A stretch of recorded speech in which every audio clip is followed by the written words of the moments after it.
বাংলাদেশের মহান বিজয় দিবসের উৎসবে যোগ দিতে ১৬ ডিসেম্বর কলকাতা যাবে বাংলাদেশের ঊর্ধ্বতন সেনা কর্মকর্তা ও মুক্তিযোদ্ধা সহ ২০ সদস্যের একটি প্রতিনিধি দল। দলে থাকবেন ব্রিগেডিয়ার পদমর্যাদার এক কর্মকর্তা সহ ২ জন, ৮ মুক্তিযোদ্ধা ও তাদের পরিবারবর্গ। ভারতীয় সেনার ইস্টার্ন কমান্ডের আমন্ত্রণে এই প্রতিনিধি দল আগামী সপ্তাহে কলকাতায় পৌঁছাবে বলে জানিয়েছে টাইমস অফ ইন্ডিয়া। এর আগে ফোর্ট উইলিয়ামে সাংবাদিকদের সঙ্গে আলাপকালে মেজর জেনারেল ভানগুরু রঘু জানান, প্রতি বছরই এই উদযাপনে ভারতীয় সেনার ইস্টার্ন কমান্ডের একটি প্রতিনিধি দল বাংলাদেশে যায়। অন্যদিকে বাংলাদেশ থেকে একটি প্রতিনিধি দল আসে কলকাতার ফোর্ট উইলিয়ামে আয়োজিত অনুষ্ঠানে। এই বছরও সে ধারাবাহিকতায় আসার কথা রয়েছে।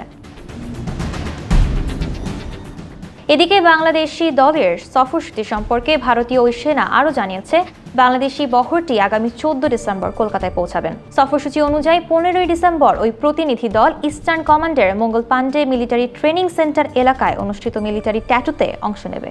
পাশাপাশি এই অনুষ্ঠানে আমন্ত্রণ জানানো হয়েছে পশ্চিমবঙ্গের রাজ্যপাল সিভি আনন্দ বোসকেও। এই বছরের বিজয় দিবস উদযাপনকে কেন্দ্র করে ভারতীয় সেনা জানিয়েছে, অনুষ্ঠানটি ঐতিহাসিক ও সাংস্কৃতিক দিক দিয়ে আয়োজন করা হবে। বাংলাদেশের মুক্তিযোদ্ধারা ১৫ ডিসেম্বর ইস্টার্ন কমান্ডের মঙ্গল পান্ডে মিলিটারি ট্রেনিং সেন্টার ট্যাটুতে অংশ নেবেন এবং লোকভবনের গভর্নরের সঙ্গেও দেখা করতে পারেন। মূল অনুষ্ঠান হবে ১৬ ডিসেম্বর বিজয় স্মারকে, যেখানে তারা মুক্তিযুদ্ধের শহীদদের প্রতি শ্রদ্ধা নিবেদন করবেন। উদ্বোধনী দিনেই মেজর জেনারেল ভি রঘু বিজয় দুর্গে অনুষ্ঠানের সূচনা করেন।